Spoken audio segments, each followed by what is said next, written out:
आज हम न्यायपालिका के बारे में चर्चा करेंगे।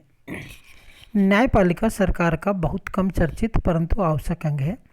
इसका विकास आधुनिक पूंजीवाद की देन है। प्राचीन समय में न्याय कुटुंब, जाति तथा सामंत के हाथ में होता था। यूनान में न्याय के लिए जूरी प्रथा विद्यमान थी। मध्य युग में सम्राट के अतिरिक्त सामरिक न्यायालय या श्रमिक न्यायालय विद्यमान थे। निरंकुश राजतंत्रों में राजा कानून का निर्माण करने वाला, उसे लागू करने वाला तथा न्याय का स्रोत होता था। लोक ने न्याय विभाग को कार्यपालिका में शामिल किया था।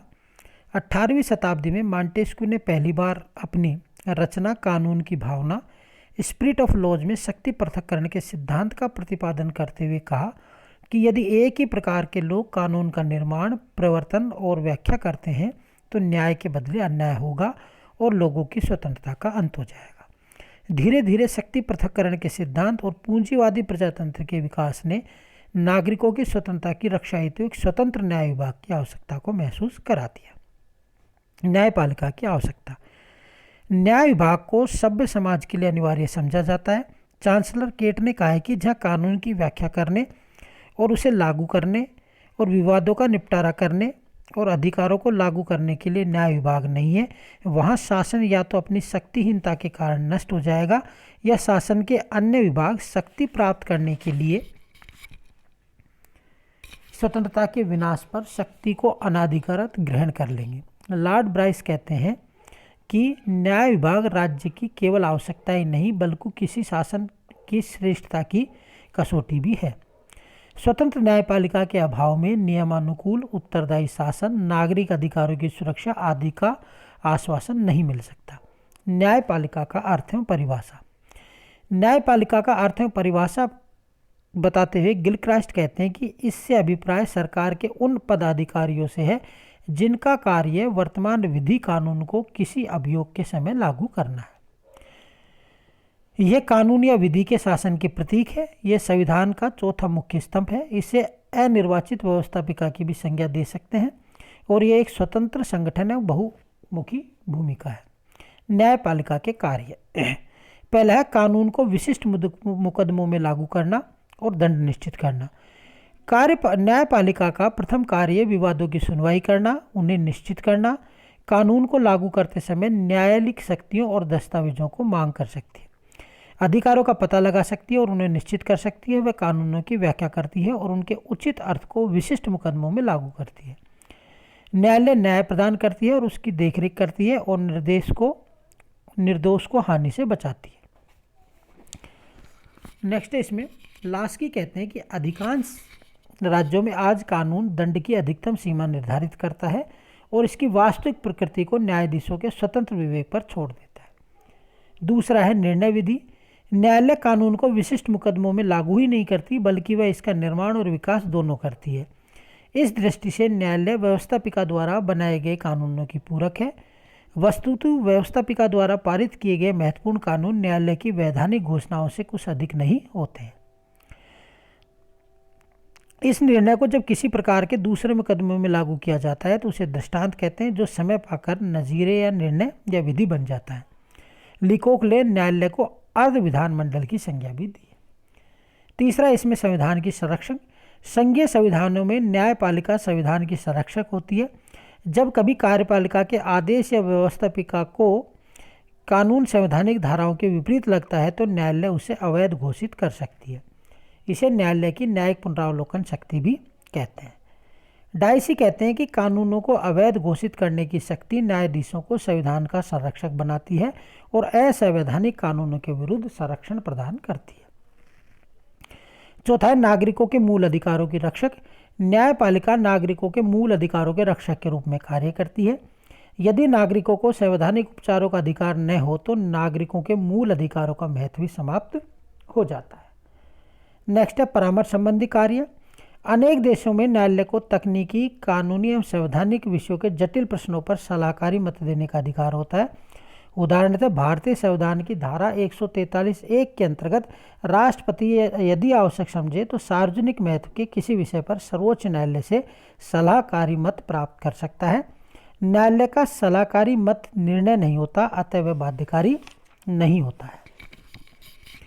नेक्स्ट है घोषणात्मक निर्णय। न्यायालय अनेक बार, जैसा कि इंग्लैंड में, ऐसे फैसले सुनाती है जिन्हें घोषणात्मक निर्णय कहा जाता है। इस प्रकार की घोषणाओं द्वारा व्यक्ति बिना किसी मुकदमे के न्यायालय में कानूनों का स्पष्टीकरण या उनके अनुचित्य औचित्य के संबंध में निर्णय प्राप्त कर सकते हैं। कुछ अन्य या मिश्रित कार्य: न्यायालय के पदाधिकारियों की नियुक्ति, अनुज्ञा पत्र जारी करना, जैसे ओथ कमिश्नर और अधिवक्ताओं की आज्ञा अनुसार पत्र जारी करना, संरक्षकों और न्यायाधीशों की नियुक्ति करना, वसीयतनामों को प्रमाणित करना, नागरिक विवादों को पंजीकृत करना, विदेशियों को नागरिकता प्रदान करना आदि। नेक्स्ट है न्यायपालिका की स्वतंत्रता। न्यायपालिका की स्वतंत्रता निष्पक्षता को उसकी निर्भीकता की कुंजी माना जाता है। ऐसा होने पर ही वे अपनी भूमिका का निर्वाह भलीभांति कर सकती है। लोकतांत्रिक राज्यों में संविधान द्वारा न्यायपालिका की स्वतंत्रता की रक्षा की गारंटी दी जाती है। दूसरी ओर अधिनायकवादी या साम्यवादी व्यवस्थाओं में सिद्धांत में तो न्यायपालिका का स्वतंत्र स्वरूप होता है, लेकिन व्यवहार में वह किसी व्यक्ति विशेष या दल विशेष से प्रतिबद्ध होती है। न्यायपालिका की स्वतंत्रता का अर्थ है महत्व। न्यायपालिका की श्रेष्ठता इस बात पर निर्भर करती है कि वह कितनी मात्रा में स्वतंत्र व निष्पक्ष है, और न्यायाधीश कितनी मात्रा में भय और आतंक से रहित होकर कितनी कुशलता और निष्पक्षता से निर्णय देते हैं। न्यायपालिका की स्वतंत्रता का अर्थ है कि न्यायालय विवादों पर निर्णय देते समय किसी प्रकार के सामाजिक, राजनीतिक, आर्थिक, व्यक्तिगत, सांस्कृतिक प्रभाव से स्वतंत्र हो तथा कार्यपालिका व्यवस्थापिका के नियंत्रण से मुक्त हो। न्यायपालिका की स्वतंत्रता को बनाए रखने के साधन। न्यायपालिका की स्वतंत्रता इस बात पर निर्भर करती है कि न्यायाधीशों की नियुक्ति किस प्रकार होती है और उनकी सेवा की शर्तें क्या है। लास्की कहते हैं कि जिन लोगों को न्यायालय में न्याय करना है, जिस ढंग से उन्हें अपने कार्य को करना है, जिस ढंग से उन्हें चुना जाता है और जिन शर्तों पर उन्हें शक्ति दी जाती है, ये सब बातें और इनसे संबंधित समस्याएं राजनीतिक दर्शन के आधार है। यदि न्यायाधीशों की नियुक्ति उनके राजनीतिक विचारों और राजनीतिक संबंधों को ध्यान में रखे बिना उनकी कानूनी योग्यता, कुशलता और निष्पक्षता के आधार पर होती है, यदि उनकी सेवा की शर्तें सुनिश्चित एवं सुरक्षित होती हैं, यदि उन्हें कार्यपालिका की सनक से पद विमुक्त नहीं किया जाता है, यदि वे कार्यपालिका और व्यवस्थापिका के नियंत्रण से मुक्त हैं, यदि उनमें सेवानिवृत्ति के बाद अन्य प्रतिष्ठित पदों को प्राप्त करने की लालसा नहीं है, और यदि उनके निर्णयों के प्रति आदर भाव है, तो न्यायपालिका की स्वतंत्रता सुरक्षित रह सकती है, अन्यथा नहीं। न्यायपालिका की स्वतंत्रता को बनाए रखने के कुछ तरीके निम्न प्रकार हैं। पहला है नियुक्ति का तरीका। पहला है सर्वसाधारण द्वारा निर्वाचन। कुछ राज्यों में, जैसे कि अमेरिका के कुछ राज्यों और स्विट्जरलैंड के कुछ कैंटनों में, निम्न स्तर पर न्यायाधीशों की नियुक्ति सर्वसाधारण के निर्णय के द्वारा होती है।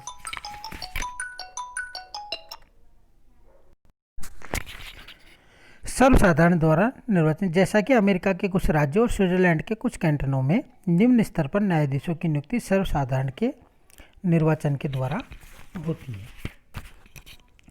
दूसरा है व्यवस्थापिका द्वारा निर्वाचन। विश्व के कुछ देशों में न्यायाधीशों का निर्वाचन व्यवस्थापिका द्वारा किया जाता है। उदाहरणतः स्विट्जरलैंड में संघीय न्यायाधिकरण के सदस्यों का चयन संघीय सभा द्वारा होता है, परंतु न्यायाधीशों का व्यवस्थापिका द्वारा निर्वाचन भी आपत्तिजनक और अवांछनीय है। तीसरा है कार्यपालिका द्वारा नियुक्ति। प्राय सभी देशों में न्यायाधीशों की नियुक्ति कार्यपालिका द्वारा होती है, परंतु न्यायाधीशों की नियुक्ति में यदि कार्यपालिका को स्वतंत्र छोड़ दिया जाए तो उस पर भी राजनीतिक प्रभाव पड़ने की संभावना रहती है। अतः प्रत्येक देश में न्यायाधीशों की नियुक्ति के लिए संविधान में व्यवस्था की जाती है तथा न्यायाधीशों की नियुक्ति कुछ निश्चित नियमों द्वारा होती है। जैसे पहला, कानूनी ज्ञान रखने वाले योग्य एवं अनुभवी व्यक्तियों को विधि मंत्री की सिफारिश पर न्यायाधीश नियुक्त किया जाना चाहिए। दूसरा, विधि मंत्री की सिफारिश पर न्यायाधीशों की स्थायी समिति की सहमति पर आधारित होनी चाहिए, और न्यायाधीशों की स्थायी समिति में वे न्यायाधीश होने चाहिए जो अपने कार्य के सभी पहलुओं का प्रतिनिधित्व करते हों। और नेक्स्ट है, इसमें न्यायाधीशों की पदोन्नति ज्येष्ठता के आधार पर हो। दूसरा है सुनिश्चित, सुरक्षित व लंबा कार्यकाल।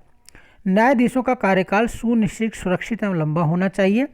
यदि न्यायाधीशों को थोड़े समय के लिए नियुक्त किया जाता है तो वे कभी निष्पक्षता से कार्य नहीं कर सकते, उनके भ्रष्ट होने की संभावना अधिक रहेगी।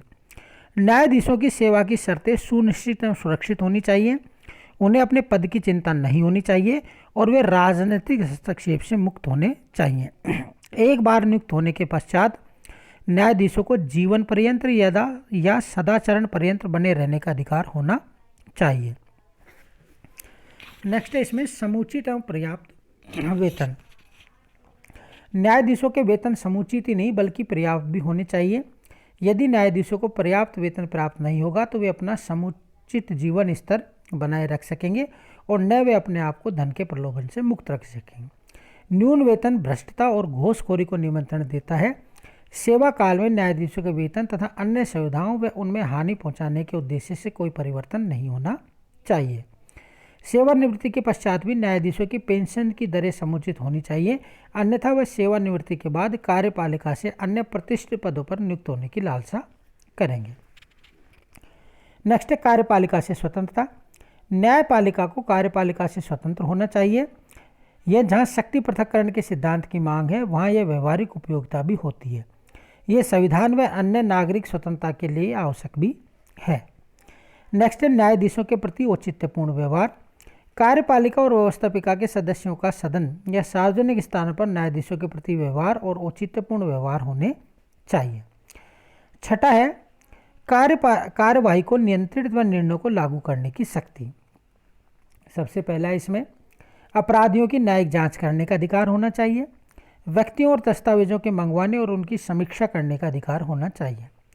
लेखों को जारी करने का अधिकार होना चाहिए। अपने आदेशों और निर्णयों को लागू कराने की शक्ति होनी चाहिए।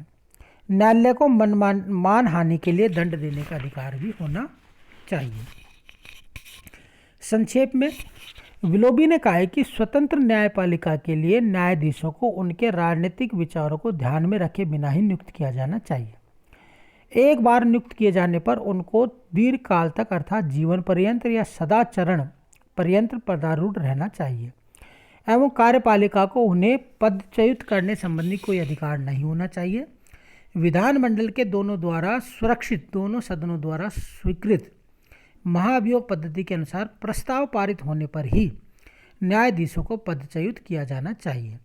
न्यायाधीशों के कार्यकाल के दौरान उनके वेतन को न तो रोका जाना चाहिए और न ही कम किया जाना चाहिए। तभी न्यायपालिका स्वतंत्र और निष्पक्ष रूप से कार्य कर पाएगी और स्वतंत्र न्याय हो पाएगा। धन्यवाद।